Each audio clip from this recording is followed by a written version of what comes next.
Hello, it's Will and Alex. Today we are visiting Denver, Colorado, and my brother and sister are with us here today. So we're here to retake a couple of photos. We're here at the state capitol in the background, so let's retake our first photo. Let's go.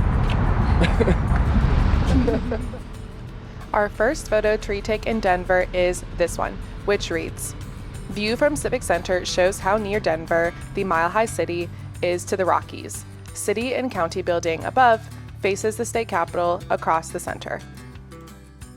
We made our way to the Civic Center in downtown Denver, which is home to the City and County Building, the State Capitol Building, museums, and other historic monuments and buildings.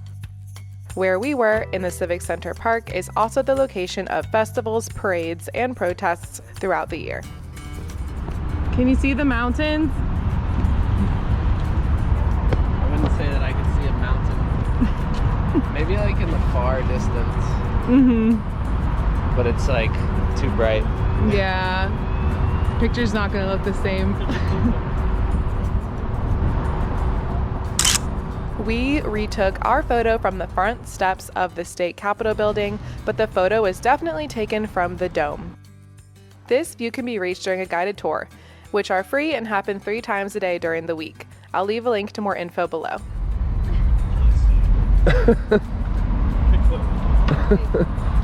From there, we made our way to the Civic Center Park. It is home to the largest public art collection in Denver. We were there to retake a photo of this sculpture, which reads, "Statue of Bronco Buster in Denver Civic Center typifies life of cowboys." This statue is one of 2 commissioned to pay homage to Denver's Wild West heritage. It was made by sculptor Alexander Fimster Proctor in 1920, who spent some of his childhood in Denver's frontier. The cowboy's likeness comes from one of Proctor's favorite cowboys, Bill Slim Ridings. When old Bill Slim Ridings was arrested for horse theft, it was Proctor who paid his bail so that he could continue posing for this sculpture. And there's a little bit more here about the statue and about who made it. I guess Bronco Buster was based off of someone called Bill Slim Ridings, who was a notable Pendleton Roundup rodeo rider. He was a buster, all right.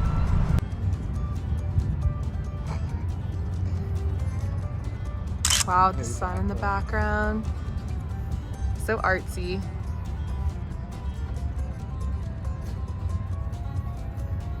Wow. Got it? Yep. Perfect. Next. Now I'm going to tell you some more cool stuff to do in and around Denver, so get your Google Maps ready. I'm going to start off with things to do.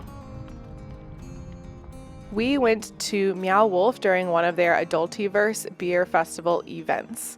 They have a lot of events and concerts like this throughout the year, and I would highly recommend it. If you don't know what Meow Wolf is, I really can't explain it, just you gotta go.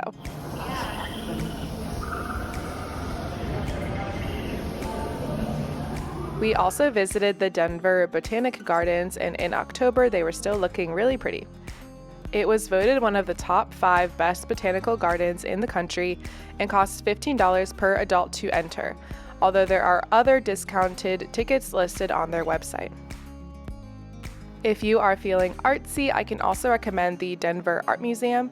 I saw their Dior exhibit in 2019 and it was fabulous. I've also been to the Museum of Contemporary Art, which has a $10 general admission for adults 18 and older and is free to those 18 and under. On the first Saturday of every month, they offer 1 penny admission. I have also spent some time at the Denver Zine Library, where if you are a graphic designer like me, you will love it. I actually wrote a blog post where I interviewed the founder on my blog that I can link below. They hold workshops in the yearly Denver Zine Fest, happening this August. If you're looking for some good vintage and thrift shopping, I can recommend Broadway Street as having some good ones, including a Goodwill, Goldmine Vintage, Regal Vintage, 5280s, and Sewn Denver had some really unique pieces. Now let's move on to some food. We ate at Watercourse for a really good vegan meal. We also ate and had drinks at Forest Room 5, which is definitely an experience you have to try. Will and I also spent some time walking around the dairy block near Coors Field that had a lot of fun restaurants inside of it. Here are some places that we haven't been yet, but that our local friends and family highly recommended. First up is Star Kitchen for dim sum, Seoul Mandu for dumplings, Good Bread Denver for sweets, Pandemic Donuts for donuts, Corvus for fancy coffee, Dandelion Coffee for the super Instagrammable plant shop / coffee shop vibes. Linger is built in an old mortuary and has a rooftop lounge. Edgewater Market describes itself as Denver's most eclectic collective of local food stalls, retail boutiques, and rotating events. Truffle Table is a cheese and wine bar. Uchi is a chain from Austin and serves sushi and non-traditional Japanese cuisine. And lastly, Root Down is a converted filling station serving creative American small plates. Moving on to bars and breweries, our friends recommended Fort Greene, serving American classics and cocktails. Lakeview Lounge as a great cash-only dive bar overlooking Sloan's Lake. Cooper Lounge Cocktail Bar is a swanky establishment. Run for the Roses Cocktail Bar is located underground in the dairy block. A couple breweries to check out would be the New Train Brewing Company with beautiful views. Denver Beer Co. has multiple tap rooms around Denver. Odell Brewing has 2 locations, one in historic Five Points and another at Sloan's Lake, which is also a pizzeria. The Golden Mill in Golden was also highly recommended as a spot where you can pour your own beer using an RFID card linked to your own debit or credit card. Many people also recommended the Coors Brewery Tour, which requires an online reservation up to 25 days in advance and costs $20 per adult. Now I'll tell you about a couple of day trips you can take. We went to Idaho Springs to check out the Indian Hot Springs. They have a nice indoor spring area as well as some cave springs, which are clothing optional. The main street is very quaint and has lots of restaurants to choose from.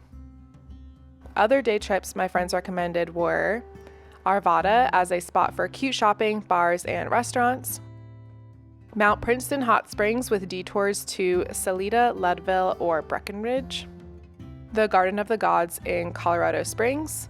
We actually have some photos to retake there, so we'll be going back. A day trip to Fort Collins, which is called the culture capital of northern Colorado, and Estes and the Rocky Mountain National Park. Denver is a great city with a lot to offer, especially its proximity to nature. Thank you so much to our friends and family who hosted us, met up with us, and offered us your recommendations. All of our links and sources can be found in the show notes. Thank you so much for watching, and please consider subscribing to support our channel. We'll see you in the next one. Bye!